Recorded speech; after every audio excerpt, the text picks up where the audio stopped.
अब यहाँ पर देखो भाई प्रश्नावली कौन सी है तुम्हारी 6.1 यानी 6.1। सबसे पहले आपको खालिस्तान दे रखे हैं, इसको तुम्हें भरना होगा। पहली बात क्या, ध्यान समझो, कल का लेक्चर अच्छे देख रखा ना। सभी विरत खालिस्तान होते हैं, बताओ जल्दी। बेटा आंसर शीट से देख कर बता रहे हो, बताओ तुम समरूप क्यों होते हैं, कैसे होते हैं समरूप, सर्वांगसम क्यों नहीं होते? देखो यहाँ पर भैया दो व्रत हमने ले लिए, एक आपका ये हो गया और एक व्रत आपका ये हो गया। या ऐसा करो, इस व्रत को थोड़ा बड़ा बना देते, बेटा ध्यान से समझेगा। ये मान लिया हमने 5 सेंटीमीटर और ये हमने मान लिया कितना 8 सेंटीमीटर, कितना 8 सेंटीमीटर। ये व्रत दो व्रत है। अब वो क्या कह रहा, सभी व्रत खालिस्तान होते हैं। अच्छा दोनों व्रत हैं, इसका मतलब आकृति तो दोनों ही क्या होंगे भैया, समान। भाई ये भी व्रत है और ये भी व्रत है, तो दोनों की आकृति तो क्या होगी, समान। दूसरी बात पहले ध्यान से सुनो, सभी व्रत, सभी व्रत का मतलब कोई छोटा व्रत भी हो सकता, कोई बड़ा भी हो सकता, ठीक है ना। जैसे ये आपका छोटा है, ये बड़ा है, लेकिन आकृति क्या है आपकी, समान। और मैंने क्या बताया था, समान आकृति तो होती है लेकिन आकार समान हो भी सकता है, नहीं हो सकता। ये कंडीशन किसमें होती है भैया, तो यहाँ पर क्या लिखोगे आप भैया, शंभु। तो क्या हुआ आंसर, शंभु। कि सभी व्रत खालिस्तान यानी समरूप होते हैं, सभी वर्ग होते हैं। सेम चीज आ गई ना भाई। वर्ग क्या होता है आपका, जिसकी चार भुजाएं क्या हो, बराबर हो। मान ले ये आपका कितना 4 सेंटीमीटर, ये कितनी है 4 सेंटीमीटर, ये भी 4 सेंटीमीटर और ये भी। वर्ग यही तो होता है जिसकी चार भुजाएं क्या हो, बराबर हो या फिर समान हो। अब आपका एक वर्ग ये भी है, यह वर्ग नहीं है, ये वर्ग है। ये मैंने मान लिया 6 सेंटीमीटर। अब बताओ तो ये 6 सेंटीमीटर का वर्ग है और ये 4 का। इसकी भुजा प्रत्यय कितनी 4 है, उसकी प्रत्यय कितनी 6 है। लेकिन दोनों क्या हैं, है तो दोनों क्या वर्ग है ना, व्रत है बेटे, दोनों क्या है वर्ग। जब दोनों वर्ग हैं इसका मतलब आकृति सेम है लेकिन आकार दोनों के अलग अलग है, यानी सेम नहीं है। किसमें आएगा, तो ये भी क्या हो गया भैया आपका समरूप, ठीक है। अब देखते हैं, सभी त्रिभुज समरूप होते हैं। कौन से त्रिभुज, सब समरूप होंगे भैया। देखो समबाहु क्या लिखेंगे, समबाहु। तुम्हें पता है समबाहु के क्या होते हैं, तीनों कोण कितने अंश के होते हैं पता, 180 होते हैं तीनों कोण। बेटे ये भी 60 का होगा और ये भी 60 का होगा और ये भी क्या होगा 60। लेकिन अगर इनके योग की बात करें तो ये कितने होंगे 180, ठीक है ना। प्रत्येक कोण कितने डिग्री का होता है, और सब बाहु, बाहु क्या होंगी उनकी, बहु नहीं भुजा, ठीक है। बाहु का मतलब क्या है, भुजा। भुजा क्या होंगी भैया, समान। अच्छा ऐसा मान लो कि 2 सेंटीमीटर है, ये 2 सेंटीमीटर है, लेकिन तुम्हें समान लग रहा है, थोड़ा बड़ा बना ऐसा बनेगा।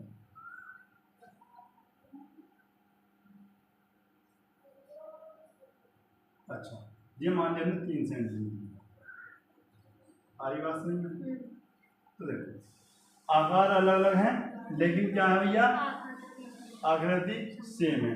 तो ये क्या है, और एंगल भी क्या है, दोनों के सेम है। क्योंकि भैया क्या होता है, आकार कितना ही बड़ा हो जाए समबाहु का एंगल कितना होगा 60। आई बात समझ। तो क्या है भैया आपके समबाहु के बीच में से ये रहेगा समबाहु। अच्छा भुजाओं की समान संख्या वाले दो बहुभुज समरूप होते हैं यदि उनके संगत कोण बराबर हो। भाई ये एक बात हो, ये इसके बराबर, ये इसके बराबर कब होगा, जब इसके कोण क्या होंगे या बराबर हो, ठीक है, बराबर बराबर। और इनकी संगत भुजाएं समानुपात से। अब मेरी बात बताओ मुझे, ये बात कैसे समझना है तुम्हारी, आई है नहीं? हाँ एक मिनट रुको जी। क्या कह रहा, भुजाओं की समान संख्या वाले दो बहुभुज समरूप होते हैं। कब होंगे भैया, इतना नोट कर लेना, पहले समझो अच्छे से समझो। हालांकि मैं इसे पहले ही बताऊंगा, आगे जब पढ़ाएंगे नहीं जब तक, लेकिन फिर भी कल भी बताया था भैया। मैंने आपको बताया था जैसे एक चीज़ मान लो आप SAS पढ़ाता है नहीं पढ़ाता, पढ़ाता। इसमें क्या होता था, ये आपका एक त्रिभुज है भैया, इधर क्या होगा, यहाँ पर एक त्रिभुज ऐसा मान, ठीक है। ये यहाँ पर A B C P Q R, मैंने ये माना कि भैया 3 है, ये कितना है 3 सेंटीमीटर, ये मान लिया मैंने 6 सेंटीमीटर, और उसके बाद क्या माना, ये मान लिया मैंने भैया 4 सेंटीमीटर, और ये कितना मान लिया भैया मैंने 5 सेंटीमीटर, और ये एंगल मान लिया मैंने कितना 60 डिग्री, और ये भी क्या मान लिया 60, ठीक है। अब हमें ये दिखाना है कि ये जो त्रिभुज है इसके क्या है भैया बराबर, ठीक है। ये तो बता रहा कि क्या बता रहा, भुजाओं की समान संख्या वाले दो बहुभुज, बहुभुज का मतलब पता तुम्हें, देखो जिसमें आपकी बहुत सारी भुजाओं, एक 3 हो गई, ये हो गई, और एक पंचभुज भी आपका इसमें आ जाता है ऐसे, एक षष्ठभुज भी आपका आता है, ये सब क्या है, किसके एग्जाम्पल में भैया बहुभुज, आई बात समझ में। अब ये कह रहा है दोनों समान होने चाहिए, जैसे यो भी त्रिभुज है तो दूसरा भी क्या हो गया त्रिभुज, यो चतुर्भुज है तो दूसरा भी क्या हो चतुर्भुज, ठीक है। अब यहाँ पर देखो, ये पहले क्या बताया था मैंने कि भैया ए बी, कल बताया भी होगा, ए बी अपॉन क्या लिखा था हमने, इधर की भुजा तो बराबर इस वाले त्रिभुज की भुजा पी क्यू, कितना यहाँ पर 3/6, 3 निकला ना, 3 दूनी कितना आया भैया 1/2। अच्छा, अगर मैं दूसरी भुजा की बात करूं, क्या है आपके पास ए सी अपॉन पी आर, 4/8, 4 का ना 4 दूनी 8, तुमने कहा भैया यहाँ पर भी 1/2 आ गया, और इनका भी अनुपात 1/2 आ गया, तो क्या कह रहा है, उनकी संगत भुजाएं क्या होती समानुपाती। भाई जहाँ अनुपात ये है, समानुपाती का मतलब क्या है, जहाँ समान मतलब दोनों और अनुपात क्या हो समान, देखो इन दोनों भुजाओं का अनुपात क्या है 1/2, तो इन दोनों भुजाओं का अनुपात भी क्या है, और दूसरा उनके एंगल क्या हो, उनके संगत कोण, संगत मान जैसे इसकी संगत कोण है भैया ये है, ये भी ऊपर आ रहा है ये भी ऊपर आ रहा है, तो इसके संगत कोण क्या होने चाहिए बराबर, है बराबर या नहीं है, मान लीजिए 40 होता तो ये त्रिभुज बराबर हो सके क्या नहीं, या फिर ये दोनों बराबर होते, ठीक है ना। लेकिन अब यहाँ पर क्या है, ये सारे इसका मतलब बराबर, तो ये तुम्हारी दोनों बात समझ में अच्छी चाहिए नहीं, इससे ऊपर कहीं कुछ पूछना है, सारी बात समझ में नोट कर दो। यहाँ पर देखो, निम्नलिखित युग्मों के 2 अलग अलग उदाहरण दीजिए, 2 अलग अलग इसमें उदाहरण देंगे। समरूप आकृतियां, भैया कल अच्छे से समझा रखा था, समरूप आकृतियां किसे कहते हैं, पहले तुम्हें ये बताओ समरूप आकृतियां किसे कहते हैं। पहली बात तो जिसमें समान आकृति समान और आकार उसका समान हो भी सकता है, ठीक है। हमने क्या करा भैया, एग्जाम्पल फर्स्ट, 2 एग्जाम्पल लिखने ना, एग्जाम्पल फर्स्ट लिखते हैं। क्या किया भैया, एक हमने यहाँ पर एक त्रिभुज बनाया, ठीक है, और यहाँ पर भी एक हमने त्रिभुज बनाया, ठीक है। अच्छा, ये मान लिया हमने कितना 5 सेंटीमीटर, ये भुजा आपकी 5 सेंटीमीटर, और ये भुजा 5 सेंटीमीटर, ये मान लिया हमने 8 सेंटीमीटर और 8 सेंटीमीटर, और यहाँ पर भी 8 सेंटीमीटर, ठीक है। इसे मान लिया ए बी सी, और इसे मान लिया पी क्यू आर। पहला तो आपका ये क्या हो गया समरूप, ठीक है, समरूप आकृति का एक एग्जाम्पल, ठीक है। दूसरा ले लेते हैं भैया हम वृत्त का कोई एग्जाम्पल ले लेते हैं, ये है आपका, और एक मान लेते हैं भैया हम इसको, आई बात समझ में, ठीक है। पहला क्या है, ये मान लेंगे 6 सेंटीमीटर, और ये मान लिया हमने 8 सेंटीमीटर। तुमने कहा भैया क्या आकृति शेप है, ठीक है, ये भी त्रिभुज था, ये भी त्रिभुज है, ये वृत्त है, ये भी क्या है वृत्त, लेकिन आकार सेम हो भी सकता है, अगर आकार सेम हो तो फिर ये क्या हो सकता है भैया, समरूप भी हो सकता है, और ये सर्वांग समरूप हो सकता है, ठीक है। अच्छा, अब आता है असमरूप आकृति, ये नहीं बताया ना बेटे, ये भी आपको बताया है लेकिन आपने ध्यान नहीं दिया। असमरूप का मतलब क्या है, हमने क्या करा भैया, ये तो ले लिया हमने वृत्त, ठीक है, कितने सेंटीमीटर का 5 सेंटीमीटर, इधर ले लिया हमने भैया आई बात में, ठीक है। आपने कहा भैया ये तो आकृति ही दोनों क्या है अलग अलग, ठीक है, भाई ये तो आपका क्या है भैया वृत्त, और ये क्या है आपका त्रिभुज। ठीक, अच्छा दूसरा कोई लो भैया, दूसरा लिया हमने भैया एक त्रिभुज ले लिया, ये आपको मान लो 5 सेंटीमीटर, अरे 5 ले लो 7 ले लो, आई बार से में, और ये हमने एक वर्ग, वर्ग के अलावा कुछ और ज्ञान दे सकते जो भी है, ये वर्ग नहीं है भैया, वर्ग के लिए क्योंकि ये इस प्रकार से लंबा, तो क्या आ गया आया, ठीक है, ये हम 8 सेंटीमीटर ले सकते हैं, ठीक है, या फिर 7 ले लेने कोई दिक्कत नहीं है। अगर ये आया था तो फिर ये अलग अलग होगा, ठीक है,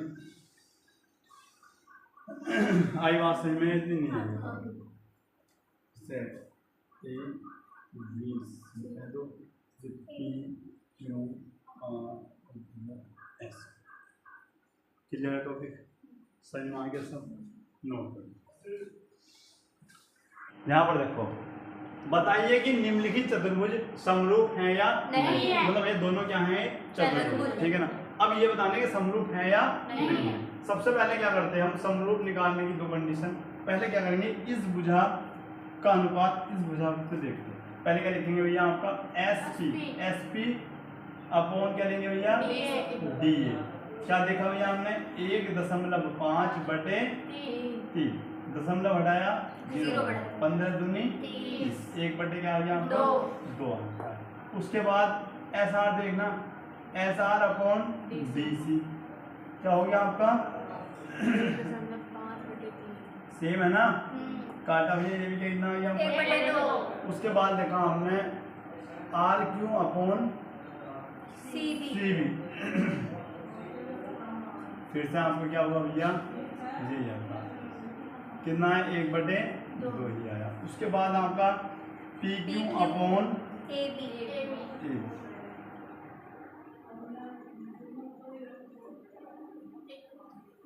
अब तुमने देखा भैया अगर मैं भुजा का अनुपात की बात करूं भैया तो सभी के भुजा क्या है समानुपाती है या अनुपाती भी बोल सकते हैं। लेकिन अगर मैं बात करता हूं एंगल की तो यहाँ पर एंगल आपको कुछ और दिख रहा है, लेकिन यहाँ पर कितना दिख रहा है भैया आपको 90। तो ये क्या है समरूप है। अगर एंगल भी समान होते तो ये क्या होता समरूप। क्या लिखेंगे चतुर्भुज P Q R S and कौन सा चतुर्भुज ए बी सी डी समरूप नहीं है। क्यों नहीं है?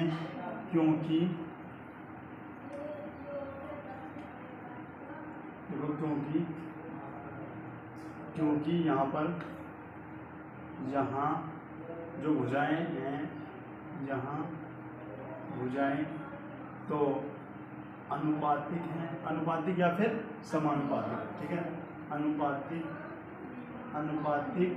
हैं, लेकिन अनुरूप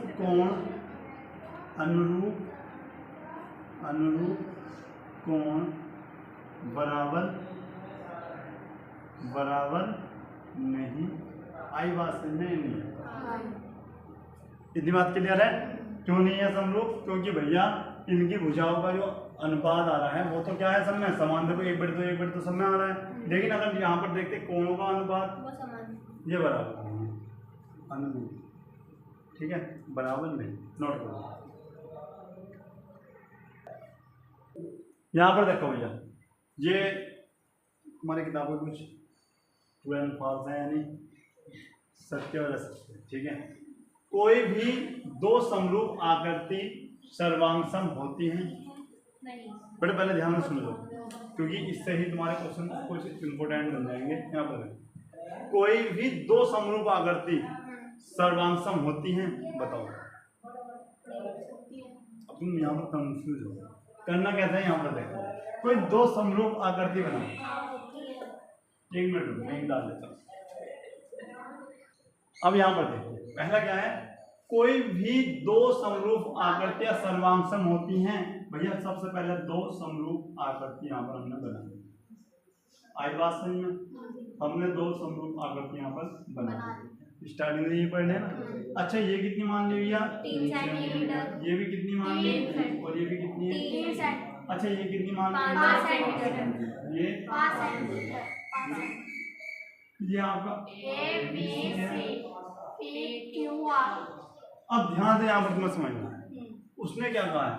कोई भी दो समरूप आकृतियां हैं, समरूप आकृतियां आई बात समझ? ये सर्वांगसम हो सकती हैं या नहीं, देख के बताओ। अब तुमने कहा भैया सर्वांगसम की क्या कंडीशन थी, बताओ। आकार और आकृति दोनों समान होनी चाहिए। हाँ। ये दोनों समान है क्या? नहीं। एक चीज समान है, इसका मतलब सही है गलत? गलत। गलत। तो बात समझ में आई है नहीं? ऐसा पहले नहीं। तो बताओ। बात समझ में आई है नहीं? आगे। इतनी बताओ। एक बार फिर समझो। कोई भी दो समरूप आकृतियां, ये समरूप आकृतियां थी। अब बताया सर्वांगसम हो सकती है नहीं, दो कंडीशन थी, दोनों ही इसमें गलत थी, एक गलत है।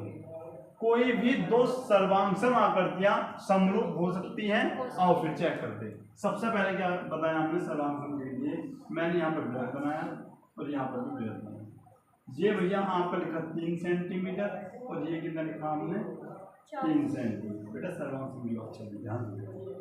कोई भी दो सर्वांगसम, सर्वांगसम का मतलब क्या? आकार भी समान हो और आकृति का मतलब वृत्त दोनों है और क्या है? 3। अब मुझे बताओ कोई भी दो सर्वांगसम आकृतियां समरूप हो सकती हैं। कहने का मतलब क्या है? ये समरूप हो सकती है या नहीं? हो सकती है। बताओ हो सकती है नहीं? तुम कहोगे हो सकती है। क्यों हो सकती है? उसने बताया था आकार आकार समान हो भी भी सकता है और नहीं होगा, अच्छी बात है, नहीं होगा तो भी ठीक है, सही है। तो इसका मतलब ये क्या है आपका? सही है। समझ में आ रहा है बात या नहीं है? आ गई बात समझ में? ठीक। अब यहाँ पर देखते हैं। कोई भी दो बहुभुज समान होते हैं यदि उनके संगत कोण समान हो। अभी बताया था भैया कि मैंने क्या बताया था आपको? एक त्रिभुज बताया था, ये 3 बताया था और यहाँ पर भी एक त्रिभुज मान लो। ये आपका 6 है और ये आपका 4 है, ये आपका 8 है, ये आपका 7 था और ये भी आपका 7। ठीक है। अब सुनो, दो बहुभुज है, दोनों समरूप होते हैं यदि संगत कोण समान हो। अगर ये कोण इसके समान होगा तो ये भैया क्या होंगे? ये क्या समरूप होंगे? तुम कहोगे भैया क्या होंगे? आई बात समझ में नहीं? आगे बात समझ में? उसके बाद समझ में नहीं आ रहा? ये क्या है? कोई दो बहुभुज समरूप होते हैं यदि उनकी संगत भुजाएं क्या हो? असमानुपाती हो। ठीक है। मैंने एग्जाम्पल में तुम्हें क्या बताया था भैया? हमारे जो यहाँ पर दो त्रिभुज हैं, ठीक है भैया, इस प्रकार से हमने जो दो त्रिभुज यहाँ पर मान लिया। पहले क्या बताया? ये आपका 2 सेंटीमीटर हो गया और ये कितना मान लिया हमने? 4 सेंटीमीटर। ये हमने मान लिया 8 सेंटीमीटर और ये मान लिया हमने कितना? 16 सेंटीमीटर। ये ABC है और ये आपका PQR। ठीक है। अब क्या करते हैं भैया? हम AB अपॉन क्या लिखते हैं? AB upon PQ। ठीक है। क्या लिखा हमने? 2/4। अगर मैंने यहाँ पर काटा क्या आपका आ गया? 1/2। उसके बाद क्या लिखते हैं? AC upon PR। क्या होगा भैया आपका? 8/16। तो कितनी बार गया? 1/2 बार गया था। तो आपने क्या देखा? यहाँ पर जो है संगत भुजाएं के समानुपाती हैं। ये अनुपात क्या है? यहाँ पर समान है। लेकिन ये कह रहा है अगर अनुपात समान ना हो तब भी ये समरूप हो सकता है क्या? इस कंडीशन में क्या है? समरूप है। अगर इनका अनुपात क्या होता है? समान होता है तो क्या होते हैं? समरूप। अगर नहीं होता, अगर मैं मान लूँ ये 2 है, ये आपको मान लिया हमने क्या? 6 और ये मान लिया हमने कितना? ये मान लिया हमने 24, ऐसा मान लिया। ठीक है। या फिर इसको कुछ और मान लेते, इसको मान लेता हूँ मैं 32 तो कटेगा नहीं। ठीक है। 30 मान लो। ठीक है। तो आपने क्या कहा? यहाँ पर क्या हो जाता है आपका? 2 क्या हो गया आपका बेटा? 6 और यहाँ पर क्या हो गया? 6/2/6 और क्या हो गया यहाँ आपका? 8/30 यहाँ पे हो जाता है। अच्छा यहाँ पर देखो कितनी बार क्या हो गया? 1/3 और यहाँ पर क्या हो गया? 2 चौक 8 और कितनी बार गया बेटा? 15। 4/15। अनुपात समान है जब देखो नहीं है। इसका मतलब ये समरूप होंगे या नहीं होंगे? नहीं होंगे। अगर अनुपात समान होगा तो समरूप होंगे और अनुपात समान नहीं होया बेटा हंस रहे हो? समझ में आई बात? अगर संगत बुझाओ समानुपाती हुई तो क्या होंगे? समरूप होंगे। अगर असमानुपाती है तो इसलिए गलत। दिमाग समझ में आई? टॉपिक सब क्लियर है, ठीक है ना? बाकी आपकी एक्सरसाइज आती है कंप्लीट 6.2 कल स्टार्ट करते हैं। इतना समझ में आया? अगर क्लास आपको अच्छी लगी वीडियो को लाइक करना, चैनल को सब्सक्राइब करना और अपने दोस्तों में क्या करना, शेयर करना। मिलते हैं नेक्स्ट क्लास में, तब तक के लिए जय हिंद जय भारत।